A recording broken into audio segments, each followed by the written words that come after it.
ለራት ምን ልስራ ያላችሁ ያሰባችሁ ከሆነ ይሄን የመሰለ ታኮስ መሞከር አለባችሁ። አሰላሙ አለይኩም እንዴት ናችሁ? ዛሬ እዚህ ታኮስ አሰራር ታያችኋለሁ። በጣም ቀላል ነው፣ በጣም ነው የሚጣፍጠው። አንዴ ከሞከራችሁት ድገመኝ ነው የሚላችሁ።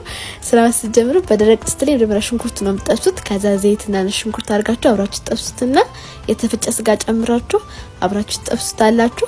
በደንብ ውሃውና ምስኪ ተፋደስ ጥብስ ታረጉታላችሁ። ከዛ ድንብላል ፓውደር፣ ሮዝሜሪ፣ ጨው፣ ትንሽ መከለሻ በርበሬ አርጋችሁ ጥብስ ታረጉታላችሁ። ከዛ ይሄ በጣሳ የሚሸጣው እንደ ሳልሳ አይደለ ቲማቲም ጁሱ እሱን የተጠቀምኩት እሱን ታረጉበታላችሁ። ከዛ እሱ እስኪያቅርስ አይደለም ታንተከትኩት ውሃውን እንፈልጋለን። በኋላ ስቂጣውን እንነክርበታለን ውስጡ።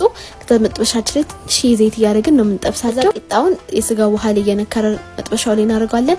ይሄ የሚያምር ከለር እንዲሰጠን ነው ይሄን የምናደርገው። ከዛ ውስጡ ስጋ ታረጉበታላችሁ። ከዛ ስጋ ካረጋችሁ በኋላ ቺዝ ታረጉበትና ተከዱታላችሁ። ቺዙ ከዛ መቅለጥ ሲጀምር ታጥፉታላችሁ። ከዛ በሁለት በኩል ቃህ እንዲል ታረጉታላችሁ። እንደ ፍላጎታችሁ ደረቅ እንዲል ከፈለጋችሁ እንደዚህ አርጋችሁ ከጨረሳችሁት በኋላ ትኩስ እንዲሆንላችሁ ሁሉንም ሰብስባችሁ አንድ ላይ ታሞቁታላችሁ። እዚሁ ላይ ያለዛ ቺዙ አይሳብላችሁም።